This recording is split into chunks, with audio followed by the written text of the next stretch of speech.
Ketika tubuh terganggu, otak terganggu, ya pikiran dan perilaku seseorang akan terganggu. Kalau otak sakit, otaknya rusak, otaknya bermasalah, ya pikirannya, kesadarannya, emosinya juga nanti bermasalah.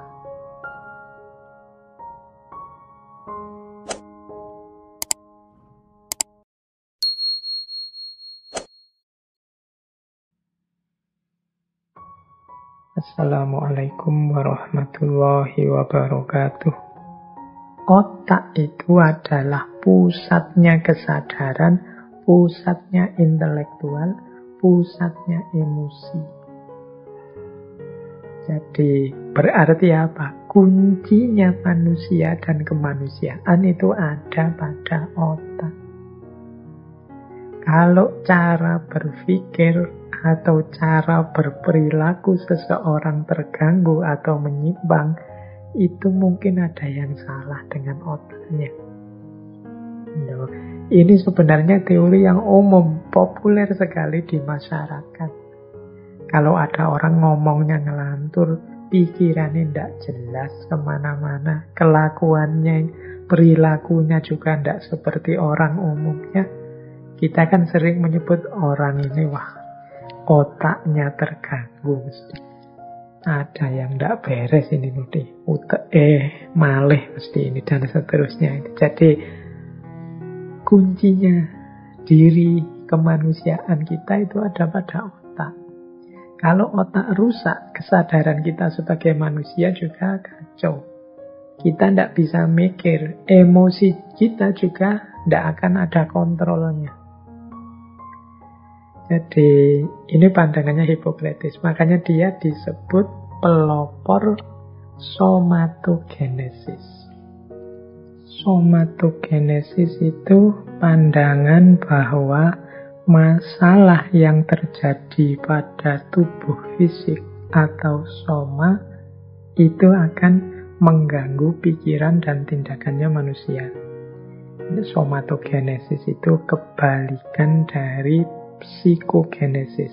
Kalau psikogenesis itu gangguan yang terjadi dalam diri manusia itu diawali dari kekacauan psikis. Jadi berarti pikirannya kacau dulu, baru fisiknya sakit. Kalau psikogenesis itu mirip kalau kita misalnya bilang, kalau kita sedang stres, sedang depresi, ya nanti berpengaruh dalam tubuh kita. Akhirnya kita ngerges, demam, drop, imunnya turun. Nah, kebalikannya namanya somatogenesis. Somatogenesis itu ya kalau tubuh kita sedang sakit, misalnya sedang luka karena apa, atau sedang mendapatkan kesakitan apa, itu kan mempengaruhi pikiran. Jadi mempengaruhi cara kita berpikir dan cara kita berperilaku. Nah, itu namanya somatogenesis. Jadi Hippocrates pelopor somatogenesis. Ketika tubuh terganggu, otak terganggu, ya pikiran dan perilaku seseorang akan terganggu. Kalau otak sakit, otaknya rusak, otaknya bermasalah, ya pikirannya, kesadarannya, emosinya juga nanti bermasalah. Ini mirip seperti satu adagium itu kan, dalam tubuh yang sehat terdapat jiwa yang sehat. Kalau tubuhnya tidak sehat, ya jiwanya susah untuk sehat. Makanya banyak orang bilang kesehatan tubuh itu nomor satu. Ya biasanya orang pokoknya sehat ya. Kalau tidak sehat, ya susah kita melakukan apapun, kebaikan apapun, prestasi apapun, pemikiran, ide-ide. Kalau kita sedang sakit kan tidak ada gunanya filsafat-filsafat yang kelas tinggi, ide-ide unggulan yang kita miliki pas kita sedang sakit.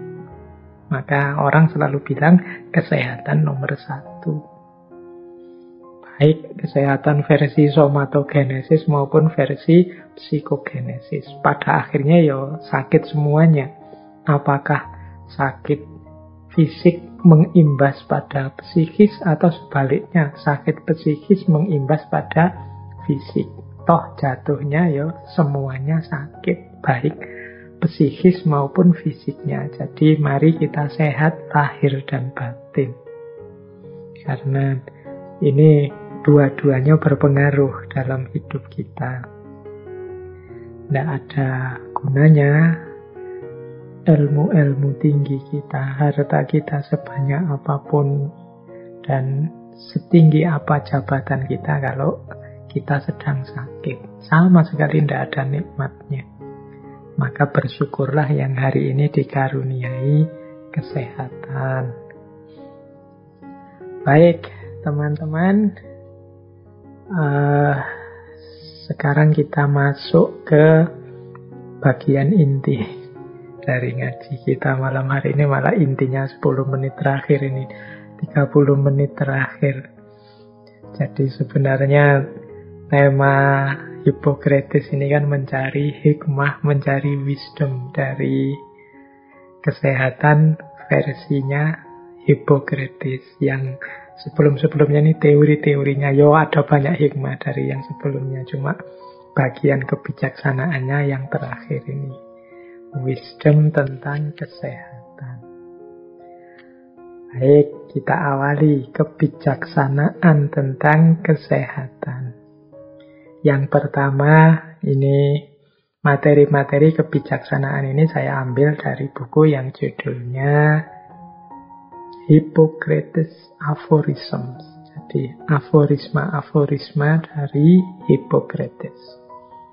Ini yang saya ambil beberapa, saya kumpul-kumpulkan per tema. Yang pertama, menurut Hippocrates, yang lebih penting adalah manusianya, bukan penyakitnya. Kita lihat beberapa quotes, aforisma dari Hippocrates tentang klaimnya ini. Yang pertama apa? It is far more important to know what person the disease has than what disease the person has. Ini quotes ini kalau tidak salah pernah saya pakai waktu kita membahas tentang filsafat sakit. Jadi jauh lebih penting untuk mengetahui orang yang mengidap penyakit itu daripada penyakit apa yang diderita orang tersebut. Nah, ini kebijaksanaan yang pertama ini menyarankan kita, termasuk khususnya para dokter, para penyembuh, untuk memahami tipe orang yang sakit ini. Tipe orang yang sakit ini lebih penting dipahami daripada penyakitnya, itu mudahnya. Mengapa? Ya kadang-kadang cara berpikir, cara berperilaku, cara bertindak orang ini kalau tidak diubah, ya penyakitnya tidak akan hilang. Jadi dikasih obat mahal-mahal, tapi kalau gaya hidupnya tidak berubah, ya penyakit itu pada akhirnya akan kembali lagi. Jadi lebih penting kita pahami ini orang ini seperti apa gaya hidupnya, tipe orang yang cara berpikirnya bagaimana, dan lain sebagainya. Kalau orangnya misalnya, saya tidak percaya, dokter tidak percaya obat, ya meskipun sama dokternya diberi obat sak kresek, ya tetap tidak akan diminum, dia tidak percaya. Atau mungkin ada orang yang gaya hidupnya tidak pernah tidur, tiap malam melekan, ngerokok, minum terus tidak berhenti-berhenti, sementara penyakit yang diderita berhubungan dengan itu. Kalau gaya hidupnya tidak dibereskan, ya tidak akan ketemu yang namanya kesehatan dan kesembuhan, meskipun bolak-balik atau tiap hari minum, mengkonsumsi obat-obatan sesuai dengan penyakit yang dia derita. Jadi yang pertama penting kita kenali adalah orangnya. Itu makanya tadi saya bilang buat teman-teman kalau sedang ketemu dokter untuk kepentingan kesembuhan, Mungkin dokternya agak pendiam, tidak tanya macam-macam. Boleh teman-teman ceritalah sebanyak-banyaknya tentang dirimu. Siapa tahu dengan kita cerita kebiasaan-kebiasaan, mungkin kebiasaan hidup, kebiasaan konsumsi, kebiasaan tidur, dan lain sebagainya, itu membuat dokter lebih mudah memberi kita resep untuk kesembuhan kita. Jangan-jangan kita menganggap hidup dan gaya hidup kita itu ya baik-baik saja, beres-beres saja. Padahal mungkin ada banyak masalah di balik itu yang kita tidak tahu. Maka ceritakan saja. Makanya di quotes kedua itu, sebelum engkau menyembuhkan seseorang, tanyakan kepadanya apakah ia mau meninggalkan segala yang membuatnya sakit. Nah, ini penting, karena sakit itu kan selalu ada sebabnya. Seperti tadi ya, dalam epidemiologi selalu ada hubungan antara host, agent, dan lingkungan. Yang solusinya adalah modifikasi-modifikasi. Maka ayo kita tanyakan para dokter pada pasien-pasien kita, mau ndak meninggalkan yang membuatnya sakit. Misalnya tadi gaya hidup, mau nggak mengubah gaya hidup. Misalnya tadi pola makan, mau ndak memodifikasi pola makan. Misalnya tadi karena kurang gerak, kurang keluar kena matahari, mau ndak keluar-keluar biar kena matahari. Ini penting ditanyakan pertama-tama. Kalau dia ndak mau, lah ya mau gimana lagi? Mungkin dia cuma milih sakit, tidak mau dengan solusinya, atau mungkin dia pingin kayak tadi ndak, orang jenis apa tadi? Jenis flekmatis tadi, yang sudahlah saya sudah nyaman dengan kayak gini. Tiap hari saya sudah enaknya itu ya habis nongkrong, ngopi, ngerokok, main HP, ya sudah tidak bisa diubah-ubah lagi. Sudah nyaman seperti ini misalnya. Ya kalau memang orangnya tidak mau berubah, diberi obat berapapun ya nanti penyakitnya akan kembali lagi. Karena dia tidak mau meninggalkan apa yang membuatnya sakit. Jadi ini penting, kita juga begitu. Kalau kita sedang sakit, coba kita tanya diri kita sendiri, mau atau tidak kita meninggalkan kebiasaan gaya hidup yang membuat kita sakit. Kalau jawabannya tidak mau, berarti kita harus siap-siap menguatkan diri untuk menanggung sakit itu. Wong hidup ini ada sunatullahnya. Pak, saya tidak takut dengan penyakit, Pak. Saya takutnya dengan Allah saja. Tiba-tiba saya ingat kalimat itu. Banyak sekali kemarin kalimat ini berseliweran ya. Jadi, pokoknya saya nyaman begini. Intinya kan itu. Saya kalau dengan penyakit tidak takut, takutnya dengan Allah saja. Sebenarnya kalimat itu benar. Tinggal dilanjutkan. Kalau sudah takut dengan Allah, yang harus dilakukan apa?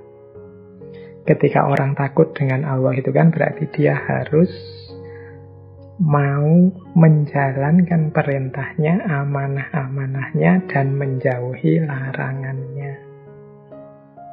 Nah, di antara perintah dan amanatnya Allah itu adalah menjadi khalifah di muka bumi, termasuk menjaga diri kita, badan kita, lahir dan batin. Tubuh kita lahir batin ini kan amanat dari Allah yang harus kita jaga, tidak boleh sembrono, kita awur-awuran sehingga sampai sakit dan rusak. Wong ini titipan dari Allah. Jadi memang kita harus takut dengan Allah, antara lain takut Allah murka kalau kita tidak menjaga amanatnya berupa tubuh ini lahir dan batin. Di antara ikhtiar kita menjaga, kalau pandemi ini ya seperti yang disebut dalam prokes tadi. Tapi kan tidak mesti aman, Pak, pakai prokes itu. Wong banyak yang sudah vaksin, sudah nol ya masih kena. Ya, sejauh ini ikhtiar yang bisa kita lakukan itu. Ya nanti kalau ada yang lebih baik dari itu bisa lebih menjamin, kita harus ganti ke sana. Itu diantara cara kita takut kepada Allah.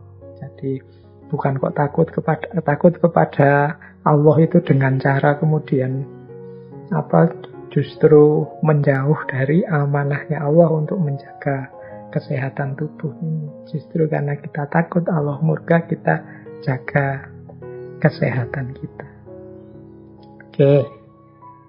Nah, itu kalau ada yang tanya ya, karena kemarin saya banyak ada yang, Pak gimana Pak jawab orang yang bilang yang saya takuti hanya Allah. Loh, itu benar itu yang dia katakan. Cuma ekspresi atau yang harus dilakukan ketika seseorang sudah takut dengan Allah itu terus apa? Ya antara lain menghindarkan diri dari murkanya Allah ketika kita tidak menjaga amanatnya Allah berupa tubuh ini, lahir dan batin kita. Baik, terus ada lagi petunjuk dari Hippocrates. Natural forces within us are the true healers of disease. Kekuatan-kekuatan alamiah dalam diri kita itu adalah obat yang sejati dari penyakit. Nah, ini dalam tubuh kita sebenarnya ada mekanisme untuk menolak penyakit. Ada kekuatan-kekuatan fisik, kekuatan-kekuatan yang memang menjadi fitrah manusia, sunnatullah manusia, mungkin dalam bentuk imunitas, dalam bentuk daya-daya tertentu yang teman-teman kedokteran mesti lebih tahu, yang ini bisa menyembuhkan penyakit. Hanya saja kadang-kadang memang kita sendiri yang mengacaukan ritmenya dengan cara hidup yang salah, sehingga penyakit akhirnya mudah masuk dalam diri kita. Berarti jalan keluar dari penyakit itu antara lain kita hidupkan natural forces, kekuatan-kekuatan natural yang alami dalam diri kita. Kita jaga keseimbangan dan harmoninya. Tidak kita rusak dengan mungkin makanan, mungkin gaya hidup, dan macam-macam yang merusakkan. Jadi ternyata memang kesehatan itu kuncinya lebih banyak pada manusianya, bukan pada penyakitnya. Terus kita tengok kebijaksanaan selanjutnya, yaitu ini masih dari buku aforisme tentang gerak dan makanan. Kata Hippocrates, let food be thy medicine and medicine be thy food. Biarlah makanan menjadi obatmu dan obat menjadi makananmu. Ini maksudnya apa? Marilah kita makan yang menyehatkan. Jadi kuncinya, di antara kunci kesehatan itu makanan. Maka let food be thy medicine. Jadi biarlah makanan menjadi obatmu. Dan medicine be thy food. Dan obat menjadi makananmu. Ini maksudnya sama. Kita makan sesuatu yang menyehatkan, yang berfungsi sebagai obat. Kalau hari ini ada pepatah begini, mungkin mirip dengan pepatahnya Hippocrates ini. Biarlah makanan menjadi obatmu, atau kalau tidak, nanti obat yang menjadi makananmu. Jadi mari kita makan yang menyehatkan, sehingga makanan itu sendiri menjadi pendukung kesehatan kita. Karena kalau tidak, maka makanan akan jadi sebab hancurnya harmoni keseimbangan dalam diri kita, sehingga kita sakit, dan akhirnya menjadi terbalik, obat menjadi makanan kita. Tiap hari makan dan minum obat saja. Jadi ini penting. Biasanya yang sudah kena penyakit, yang sudah sepuh-sepuh baru sadar pentingnya makanan sehat. Yang tua-tua, yang masih muda-muda kayak teman-teman sebagian besar yang ikuti ngaji ini kan banyak yang muda-muda. Itu biasanya masih belum sadar pentingnya makanan yang sehat. Pak, tapi uang saya kan pas-pasan Pak untuk beli makanan sehat terus. Yo, sehat tidak ada hubungannya dengan mahal. Bahkan mungkin makanan yang murah-murah itu justru lebih menyehatkan. Ya makanan tertentu. Yang mahal-mahal itu justru banyak mengandung kolesterol, banyak mengandung unsur-unsur merusak dalam diri kita. Ayo hati-hati, makan tidak hanya mengikuti seleranya lidah, tapi juga kebutuhan badan untuk sehat. Ya kalau mengikuti seleranya lidah itu ya memang karepe ya mangan enak, terus yang itu yang sudah jadi kegemaran kita. Tapi ya hati-hati. Karena kalau tidak, makanan tidak jadi obat kita, tapi sebaliknya obat menjadi makanan kita. Kemudian selain makanan apa? Gerak. Jadi gerak itu maksudnya ya tubuh kita ini butuh beraktivitas, butuh gerak. Dia ini fungsinya banyak tubuh kita, di tangan untuk apa, kaki untuk apa, dan macam-macam ini butuh gerak. Jangan rebahan saja, jangan santai saja. Makanya kata Hippocrates, walking is man's best medicine. Jalan-jalan adalah obat terbaik bagi seseorang. Nah, ini saya tidak tahu ini kalau yang muda-muda ini siapa yang merutinkan olahraga, merutinkan jalan-jalan. Kalau ada yang nanti tanya, opo dalile kok kita harus jalan-jalan, ya pakai saja ayat dari Hippocrates ini. Walking is man's best medicine. Jadi jalan-jalan itu adalah obat terbaik bagi seseorang. Bahkan ada quotes yang lain yang saya terjemahkan dalam bahasa Indonesia saja. Jika suasana hatimu sedang buruk, pergilah jalan-jalan. Jika suasana hatimu masih buruk, pergilah jalan-jalan lagi. Oh, berarti memang maunya Hippocrates ini kita gerak keluar, jalan-jalan, jangan diam saja. Ya Pak, tapi hari ini pandemi Pak, tidak boleh keluar-keluar. Ya sudah, jalan-jalan tapi di rumah. Tidak tahu rumusnya gimana jalan-jalan di rumah itu. Jadi pokoknya geraklah. Yang suka nanam-nanam, ya nanam-nanam lah. Yang suka melihara-melihara apa, pelihara-pelihara lah. Asal tidak diam.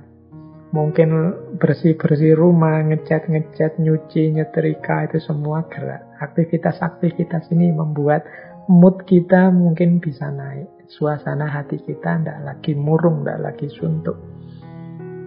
Jadi karena suasana hati yang baik, yang tidak suntuk, itu nanti mendukung kesehatan kita.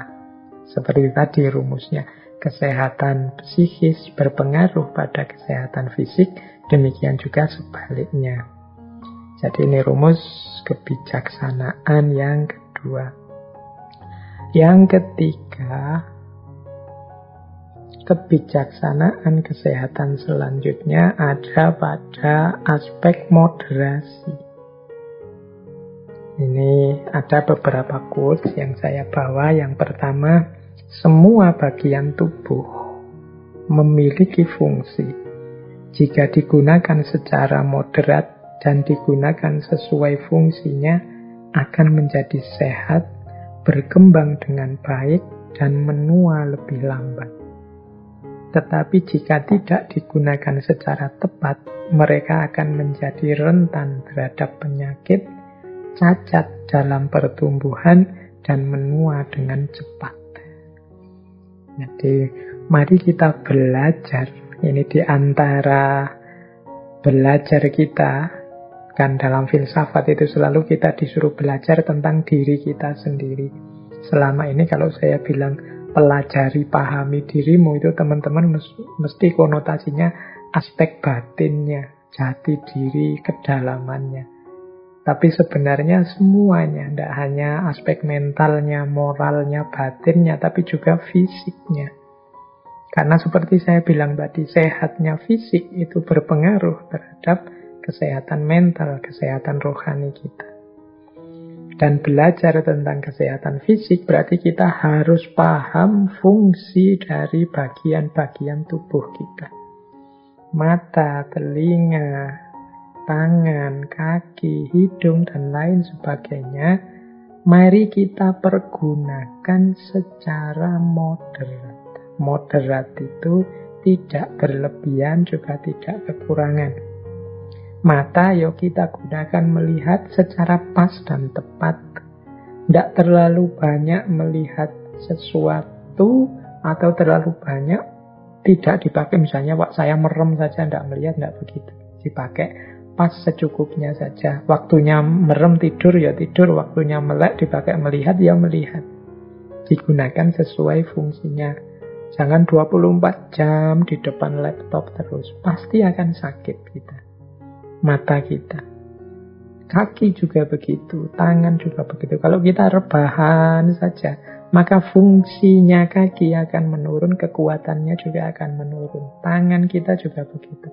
Kalau kita jarang gerak sebentar saja, biasanya terus capek.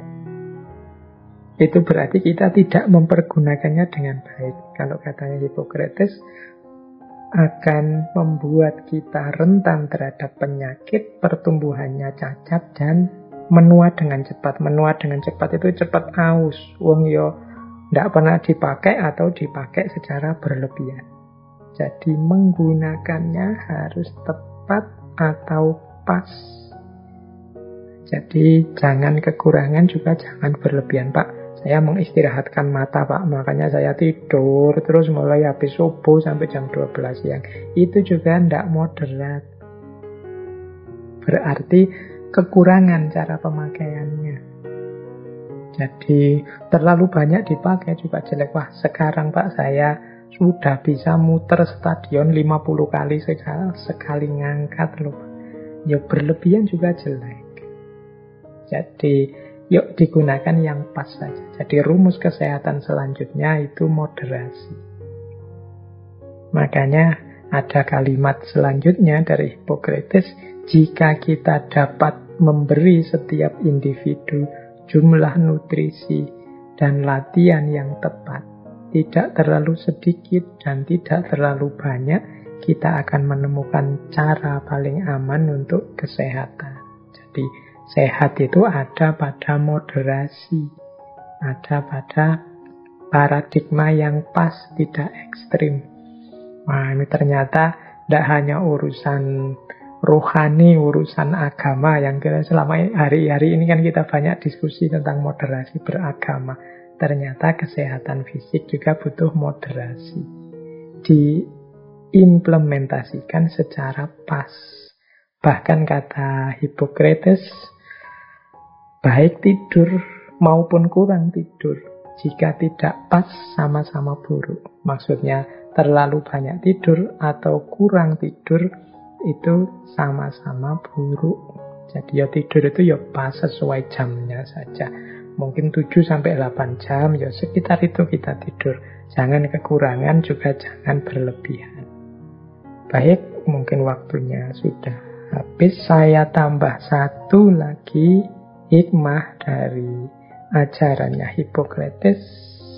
Kebijaksanaan kesehatan, penting juga kita memposisikan penyakit sebagai pelajaran. Jadi beliau menyatakan begini, orang yang bijaksana pasti menganggap kesehatan sebagai anugerah terbesar manusia dan mampu belajar dengan pikirannya sendiri bagaimana mengambil pelajaran dari sakitnya. Jadi orang bijaksana, ini kan yang dikejar-kejar para filosof itu kan jadi orang bijaksana. Cirinya dua, mampu bersyukur terhadap kesehatan yang dia nikmati, dan yang kedua mampu belajar terhadap rasa sakit yang dia rasakan. Jadi orang bijaksana itu setiap kali oleh Allah dianugerahi, diberi rasa sakit, dia belajar dari situ tentang dirinya, tentang penyakitnya, sehingga tidak jatuh pada lubang yang sama, tidak jatuh pada sakit yang sama, karena dia mengambil pelajaran dari sakit sebelumnya. Oh, kalau terlalu banyak makan ini, ternyata kemudian aku jadi pilek, aku jadi greges, demam. Berarti aku jangan banyak makan itu. Nah, itu berarti bisa mengambil pelajaran dari sakitnya. Tubuhku capek sekali rasanya, kok kayak dipukuli orang banyak ini. Aku habis apa sih ini tadi kok merasakan ini? Oh, ternyata aku habis tidur di atas lantai sambil nyanding kopi, nonton bal-balan, malam-malam kena angin malam, lupa nutup jendelanya. Berarti besok jangan gitu lagi lah. Itu namanya mengambil pelajaran dari rasa sakit. Yang bisa belajar seperti ini hanya orang bijaksana. Kalau ada orang bolak-balik kena penyakit yang sama dengan sebab yang sama, berarti dia tidak mengambil pelajaran dari sakit yang dia alami sebelumnya. Berarti kurang bijaksana. Kalau jadi orang yang bijaksana, ya kalau sehat bersyukur, kalau sakit belajar. Mana yang salah, mana yang tidak pas. Kemudian melakukan perbaikan diri. Baik teman-teman, kelihatannya waktunya sudah agak lewat. Semoga beberapa kebijaksanaan tadi memberi kesadaran baru, wawasan baru tentang kesehatan dalam hidup kita.